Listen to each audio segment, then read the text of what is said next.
Welcome, everyone. Thank you for joining me.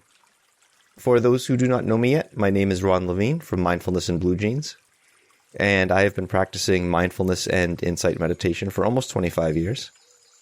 And I was introduced to the practice during a time when I was dealing with clinical anxiety and depression and a raging panic disorder, which had blown up into agoraphobia. So I was on disability from work, I was unable to leave the house, and happened to get paired up with a psychologist who had been practicing and teaching mindfulness and insight meditation for several decades. And he introduced me to this practice, and I had no confidence in it whatsoever. I had never heard of this mindfulness stuff, and my life had effectively stopped. And I didn't think that this let's sit and watch the breathing for a bit stuff that he gave me at first, and that's all I thought it was. I didn't expect it to do anything. And here I am, quarter of a century later. I guess it did something. And it's still doing something. So I'm going to continue doing it while it's still doing something. Here I am. Here you are. Thank you for being with me. This is the next in our ongoing series of Calming Anxiety by Living Mindfully, where I introduce some of the techniques that I learned from that psychologist, from other teachers over the years, ones that I have stumbled upon for myself. And I find that what works for me often resonates with others as well. You know, what causes us anxiety and other difficult emotions might be different for each of us. But the experience itself usually has a lot in common for us. So I find that the various techniques can be effective for what we're going through, even if what has caused what we're going through to be different in each situation. So let's jump in.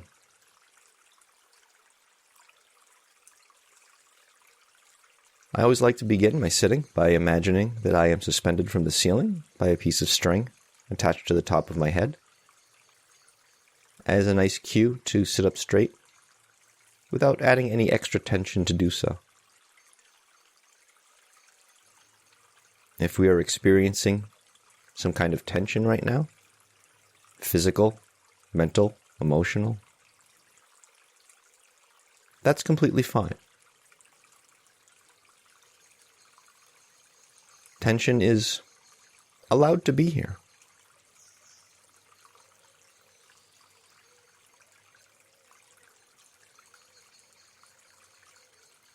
Very often when we experience tension, we just want to get rid of it. But how do we get rid of tension? Well, we try to force it away, which is what? Bringing more tension to the tension in an attempt to get rid of tension. Which doesn't make a lot of sense when we put it that way, does it? So I find if I am experiencing some kind of tension somewhere, it's enough just to notice that it's there. And it can be here. And it can leave in its own time. Which may or may not be today.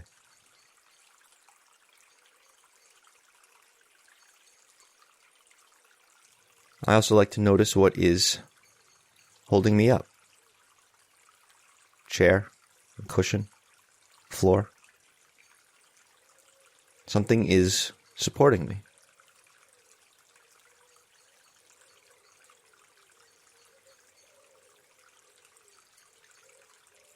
I can notice whatever is underneath me, holding me up. And the sensation of the contact with whatever that is.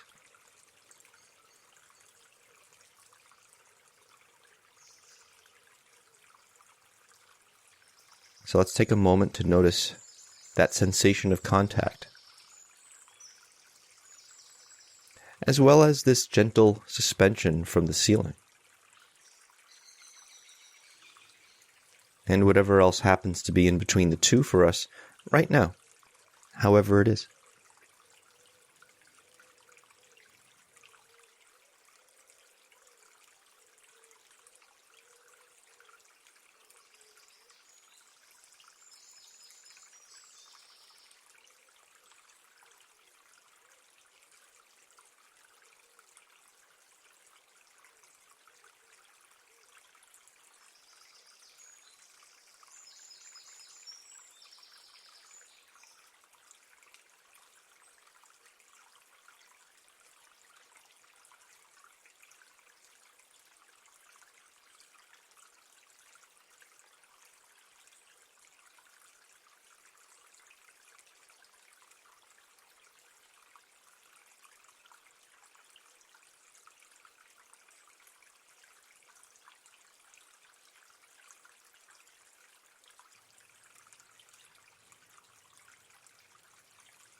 And if you haven't already, you may begin to bring your attention to your breathing.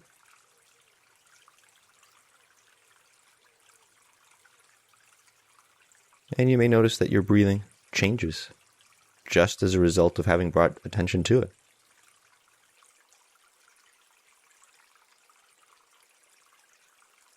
Perhaps we changed it deliberately, perhaps it just seemed to happen on its own. Maybe it doesn't seem to have changed at all.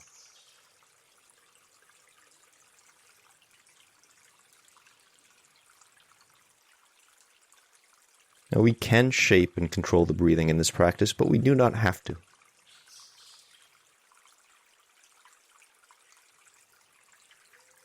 The same way we can allow tension to be tension, we can allow the breathing to be the breathing. We don't need a certain kind of breathing to practice insight meditation. Our meditative breath is the breath that's happening as we are meditating, right?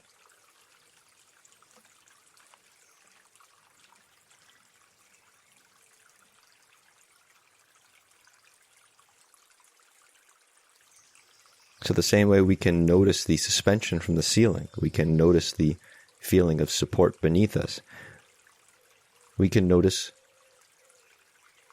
the breathing, however it is.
And a lot of what causes or perpetuates cycles of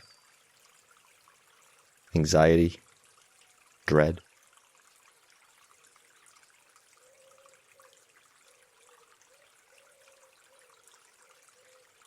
is this rumination, this runaway thinking, picturing all these nightmare scenarios over and over again. In an attempt to be prepared for them, right? To be ready for the worst. So we keep rehearsing the worst, making ourselves more miserable in an attempt to not be miserable.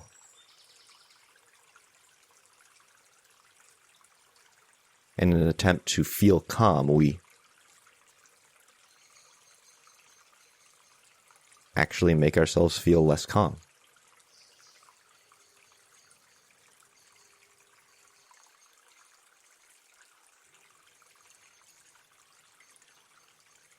Centering on the breathing breaks this cycle, even if just for a second. We're directing our attention in a more skillful way, a way that does not cause so much stress and suffering.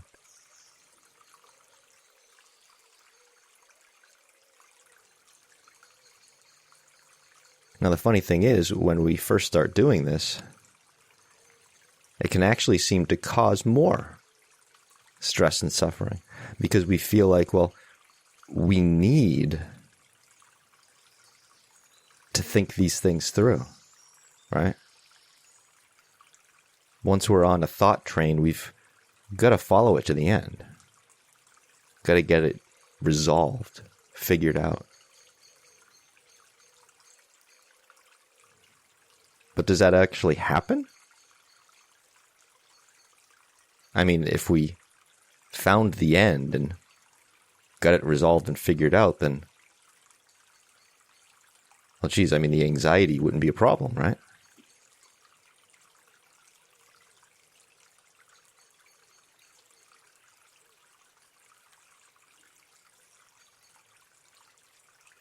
So there isn't really an end. The train's just going in circles.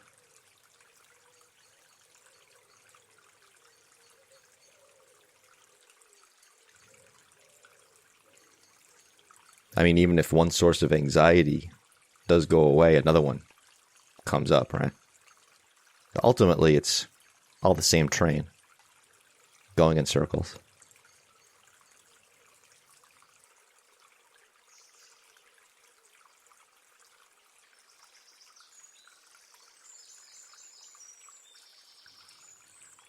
But there's still this pull,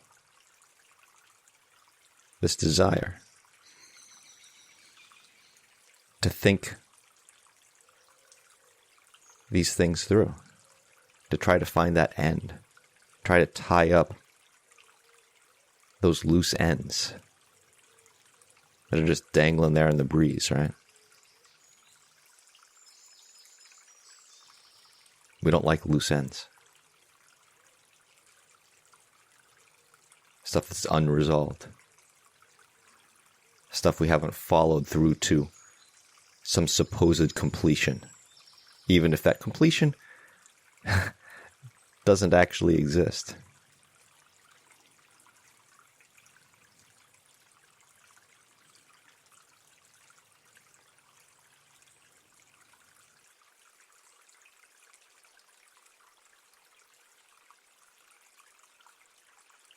So a very powerful practice is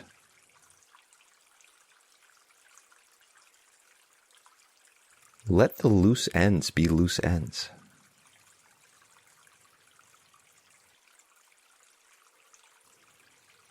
When the thought process comes up and we catch it, sometimes there's that voice that says, all right, let's take this to the end and then we'll come back to the breathing.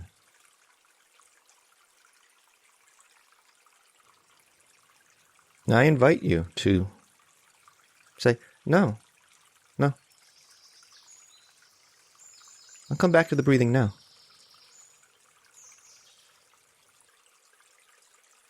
That loose end there,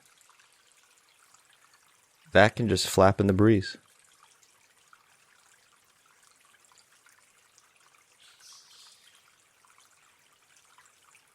That unresolved thing doesn't have to be resolved right now, if it even can.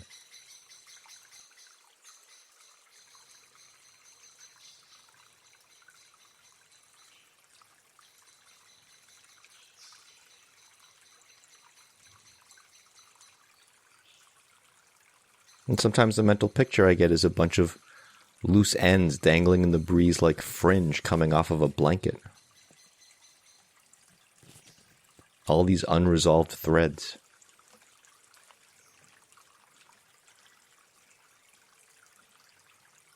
I can just breathe, watch them dangling there. And in time I come to realize, oh, they can just dangle there. And that's fine.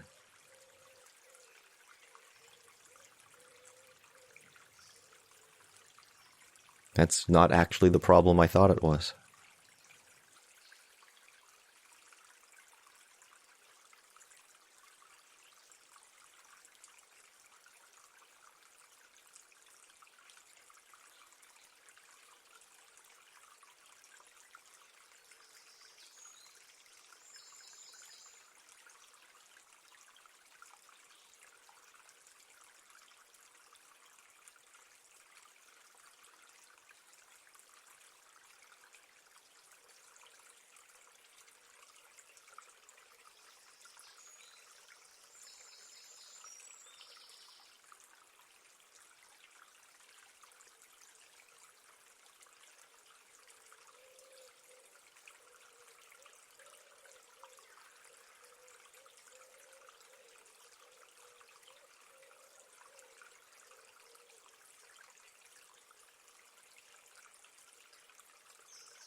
Just stay with the breathing.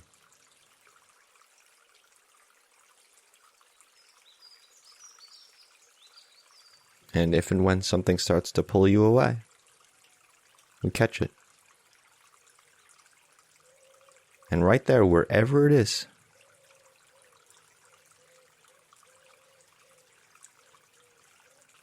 we come back. No need to follow it through.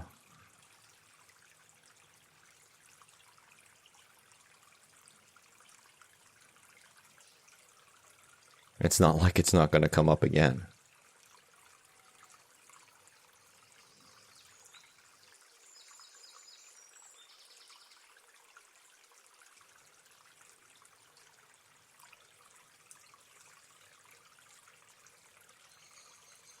And we start to see what happens when we just keep coming back without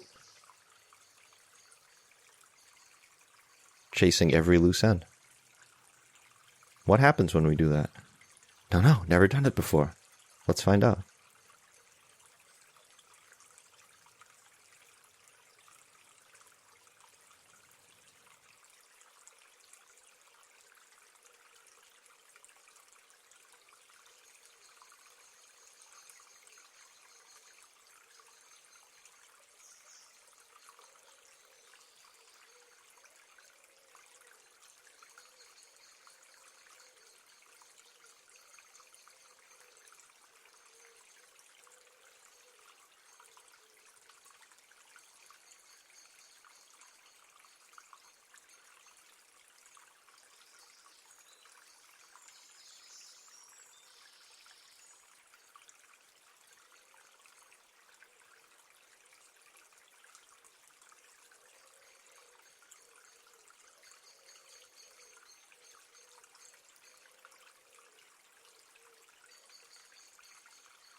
We may find that we get pulled away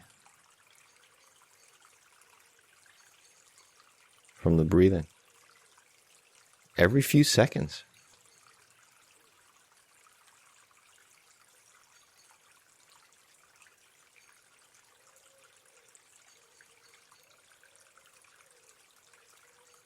We have a thinking mind.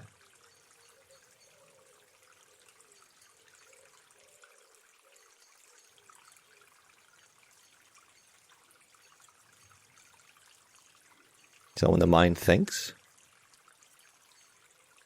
we just come back, even if it's every few seconds.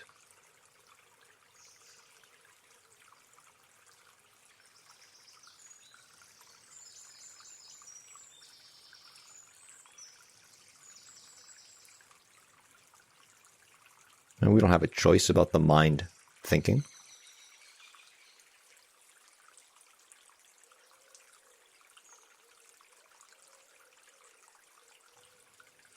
We have a choice to set an intention to keep coming back each time we start chasing down one of those storylines, one of those loose ends.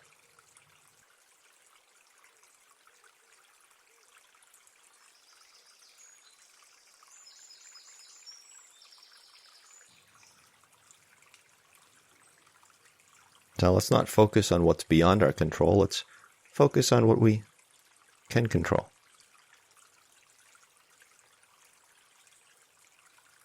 We can set that intention, and we can practice with it.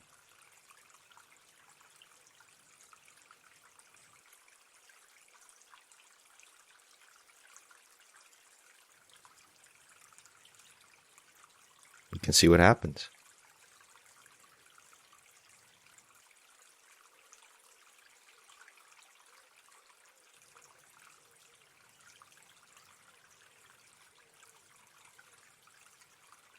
We can see what happens now. We can see what happens as we practice over time.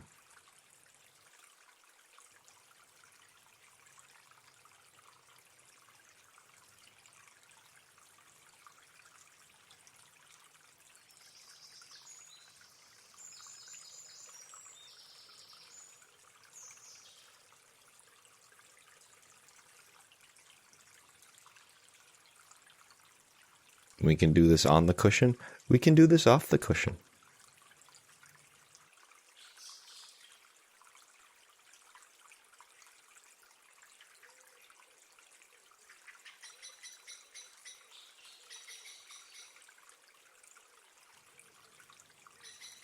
And go out in the world, and the world's going to offer us a lot of loose threads, isn't it?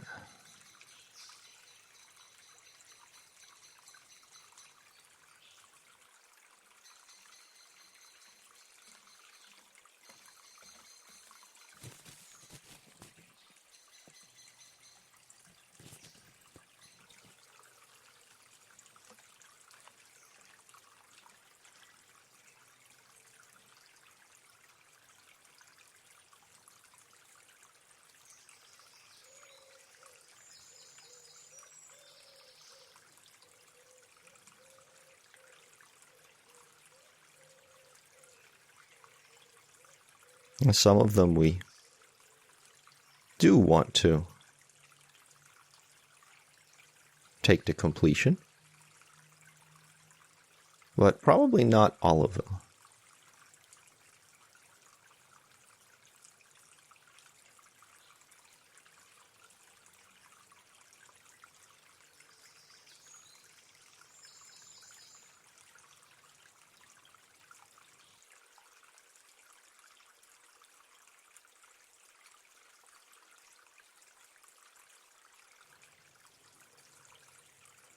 So we want to get the lay of the land first, practice some clear seeing, like we're doing now.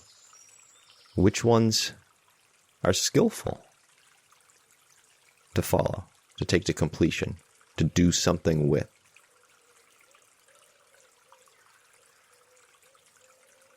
And which loose ends can just flap in the breeze and be loose ends?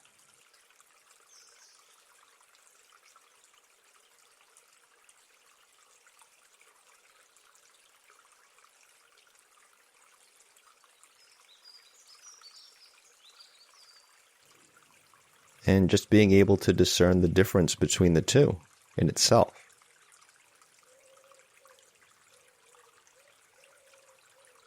It's a big step on the path to our freedom.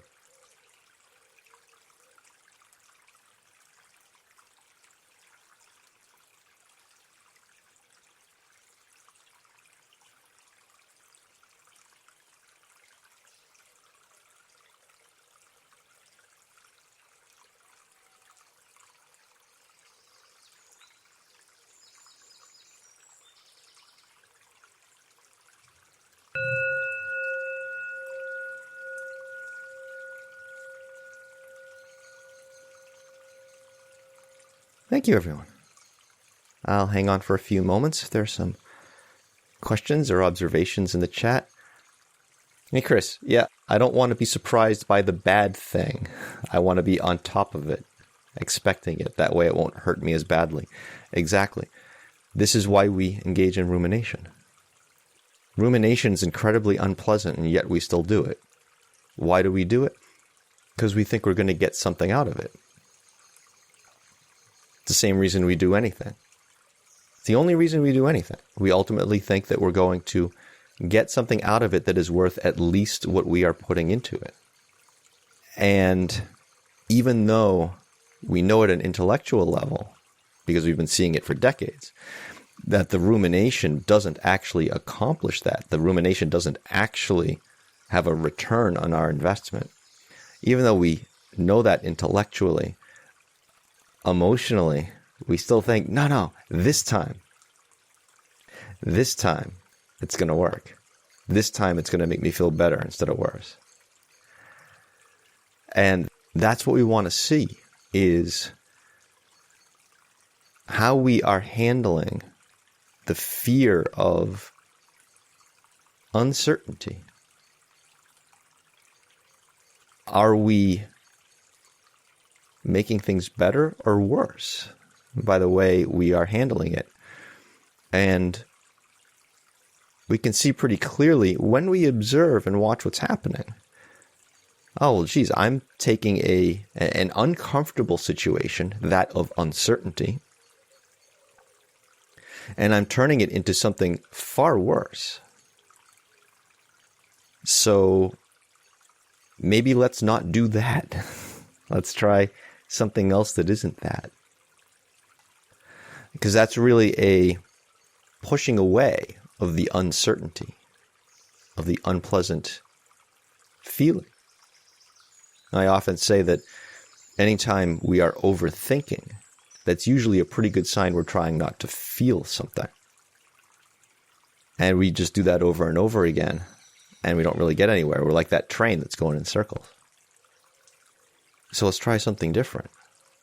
And that something different for me is, well, let's move into the thing that I'm running away from. Let's check out this uncertainty. Let's check out this discomfort and see what this is actually about. Because I'm not seeing what it's about when I'm running away from it and ruminating about it and trying to push it away and get rid of it. Like I say in the beginning, if there's some tension here, we don't try to get rid of the tension by bringing tension to it to force it away. This is another form of that. There's another form of that. There's tension in the form of uncertainty, discomfort about uncertainty, and we're bringing all this extra tension in the form of disaster thinking, worst case scenario thinking, bringing all of this to the original discomfort, as if that's going to make it go away, as if that's going to somehow help. And until we engage in a practice like this, where we are really watching these processes play out, where we're watching what's coming up and what we're doing with what's coming up, we may never realize how we're the ones making this worse. You know, we didn't ask for the original unpleasant feeling, but how we respond to it is on us. So if we're making it worse, we want to check that out.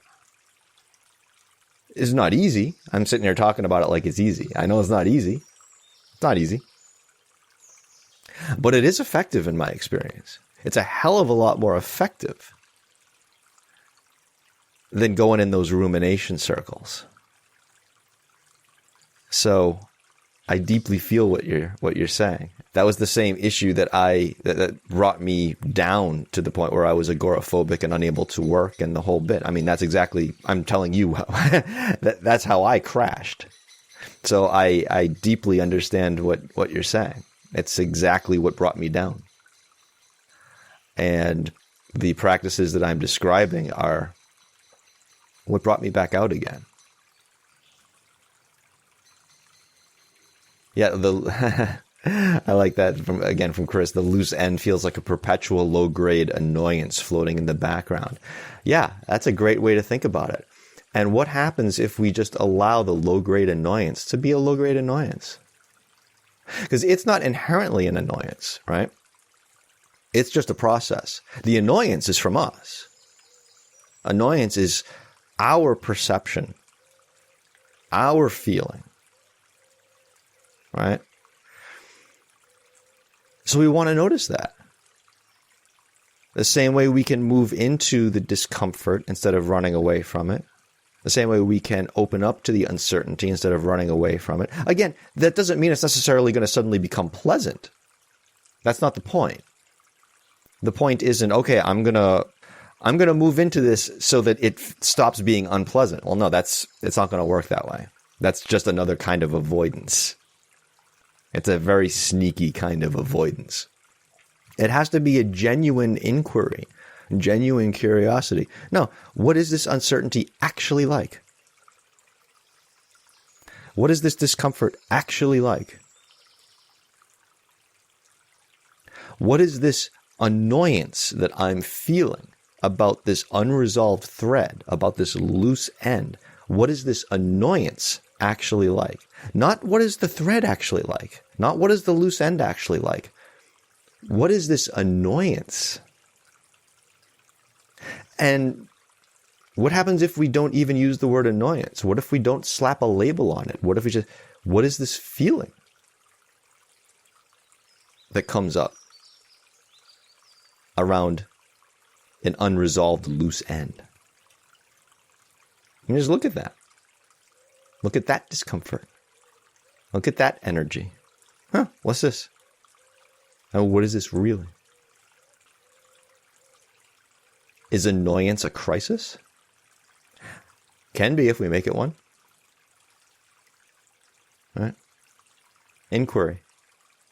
Moving in instead of away.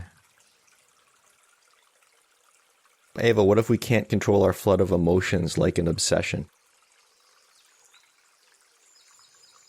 What I found is, and this is a general statement, but it may not necessarily apply to everybody, like if you have certain kinds of trauma and so forth. So take this with a grain of salt. The problem that I found for myself was one that you actually state right in the question, which is, what if we can't control? And that, again, was the issue that I ran into when I collapsed, was I was constantly trying to control everything about myself, because my panic disorder came from a fear of panic. If I wasn't thinking about panic, I was fine. What scared me was panic itself.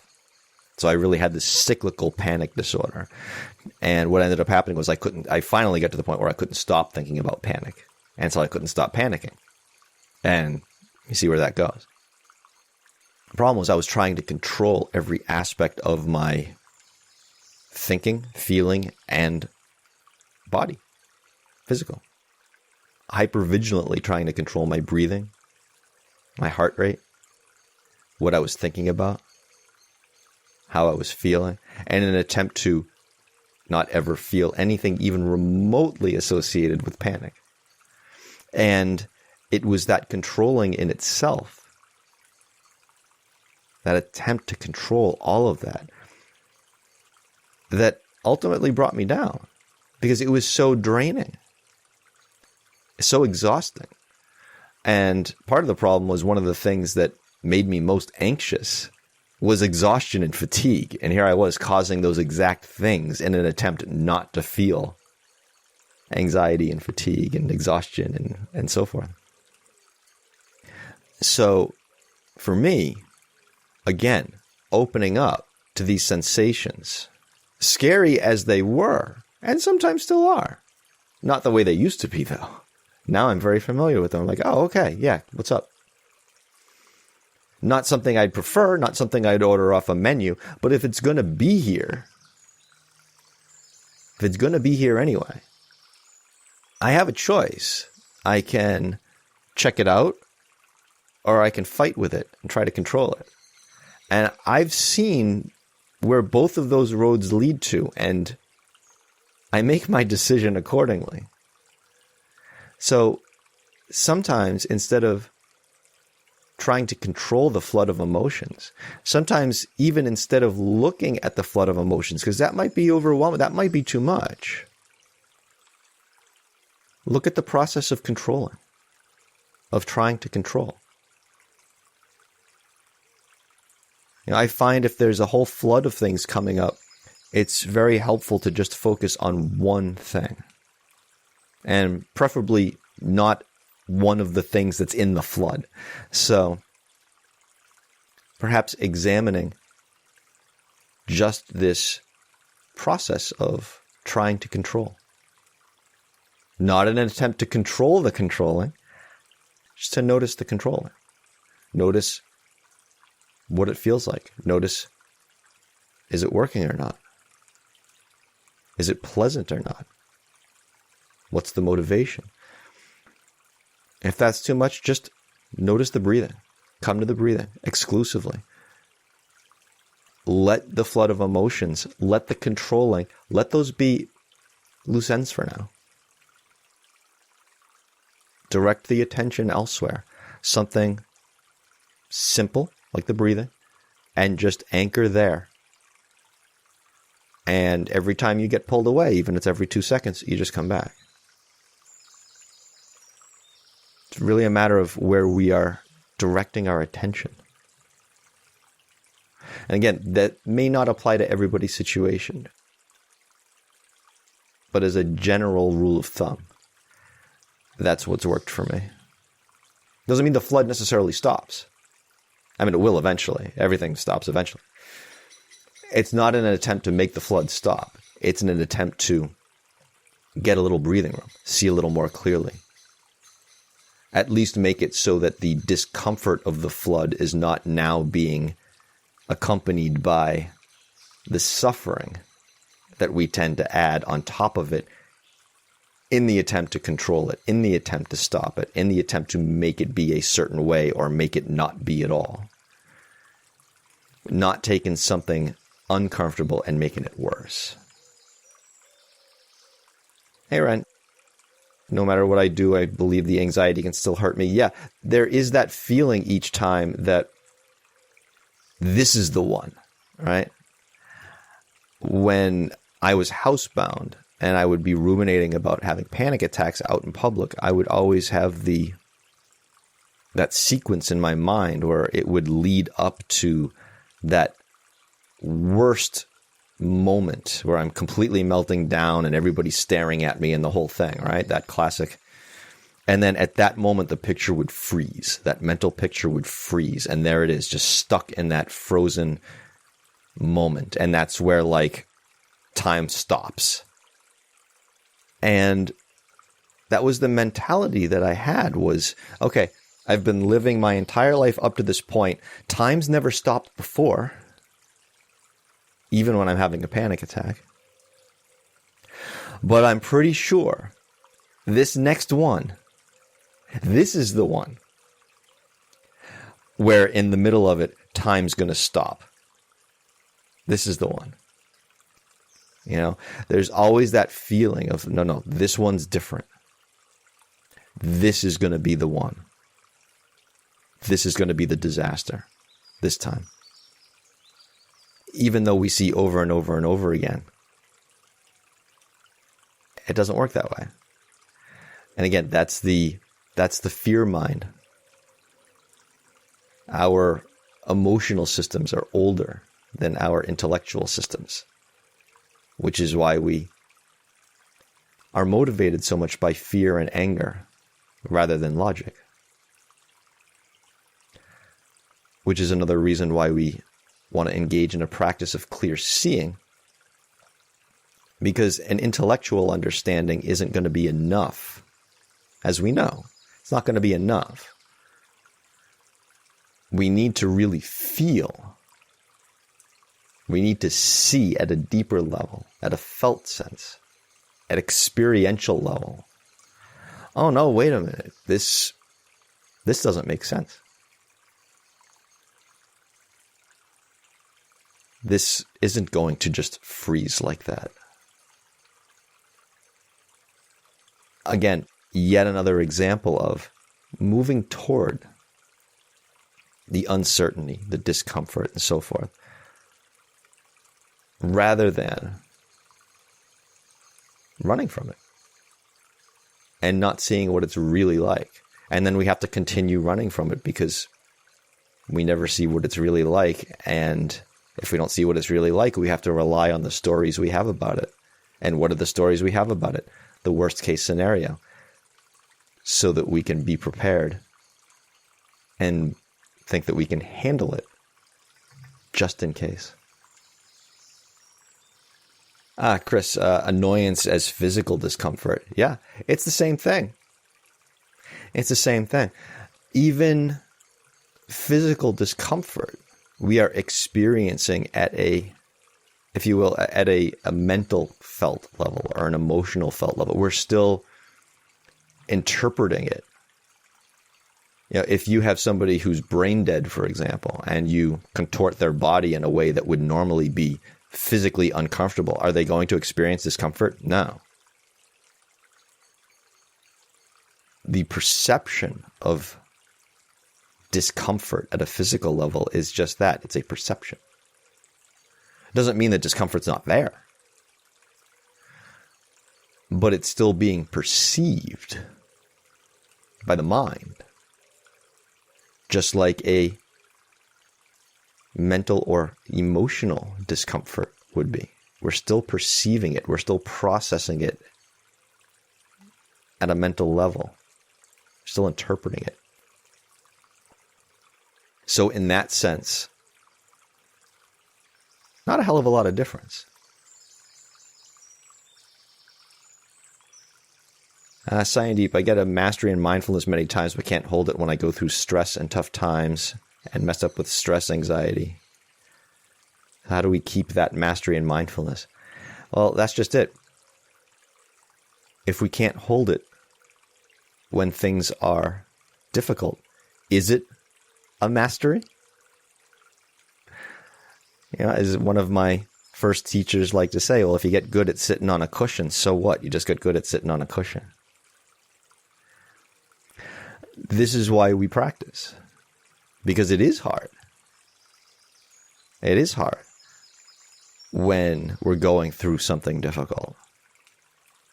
So we need to practice regularly so that it becomes automatic, habitual, so that when something difficult comes up, we don't even have to think about, oh, well, geez, I need to do this. It happens automatically because that's what we have habituated to.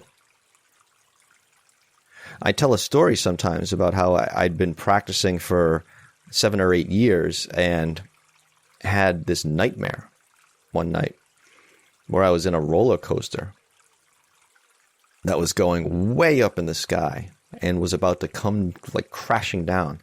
And I was completely terrified. And in the dream, it wasn't a lucid dream or anything. I didn't know I was dreaming, but in the dream, I remembered my meditation practice and realized, well, I'm stuck here. I don't know what's going to happen. I can't get out. The only choice I have is whether or not I want to breathe with this, be with this, whatever it is. And right there in the dream, I came to my breathing, started opening up to the experience, and the dream immediately stopped. Which makes perfect sense. I stopped feeding the fear that was perpetuating it. I mean, it was my dream. Obviously, I was creating it. I was keeping it going. And I cut off its food source, which was the anxiety, and just opened up to what was there. And without its fuel, it just stopped. But that only happened because I'd been practicing day in and day out for the better part of a decade. So it became automatic to the point where I, for the first time, and it's happened a few times since, started doing a meditation practice while dreaming because it had become that ingrained, that habitual. So a regular practice on and off the cushion, that's what leads to mastery, a real mastery. And I'm not saying I have a real mastery yet, but I've certainly made enough progress to have confidence in that answer, though. I hope that helps. Yeah, Marcy, the emotional systems being older than our intellectual systems. Yeah, it's really fascinating stuff. I'm running a little short on time at this point, but at some point, remind me, I'll tell a story another time. But our visual systems, all other things being equal, our visual systems will override our auditory systems. So if we're receiving visual input as well as auditory input, the visual input will override and will miss the auditory input. All other things being equal, unless we're deliberately trying to reverse that, which we can. But our visual systems will override. And again, if I have a funny story about that, I don't have time to tell here, but remind me some other time. But yeah, it's interesting.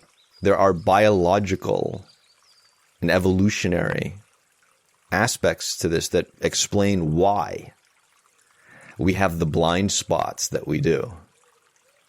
Why certain things, why we can't talk ourselves out of feeling something. That's why, like I said earlier, anytime we find ourselves overthinking, it's usually a sign we're trying not to feel something. Does it ever work? No. No, it does not work that way. And that's at least one of the reasons why, is our emotional systems are far older than our intellectual systems, the parts of the brain that deal with logic and so forth. And Chris, mindfulness doesn't make things perfect. It makes things less bad. That's kind of it. One of my favorite quotes about this practice is, it doesn't cure you of your neuroses. It makes you a connoisseur of them. Doesn't mean the shit goes away. It just means it's not such a crisis when it's here. Okay? It's not like I don't feel anxiety anymore. Of course I do, all the time. It's not a life-stopping event like it once was. That's the difference. People often say to me, how do I stop feeling pain? You can't.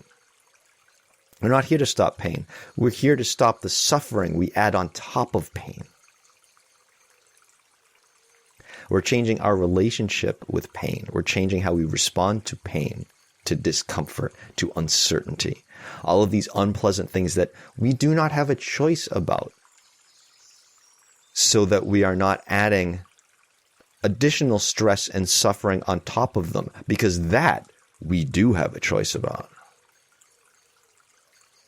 That's the process we're here to see and change.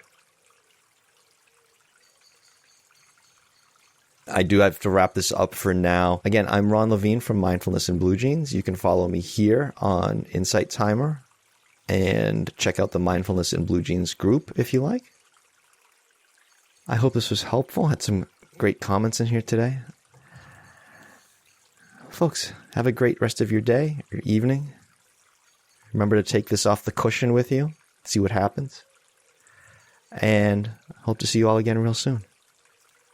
Thanks so much, everyone. Cheers.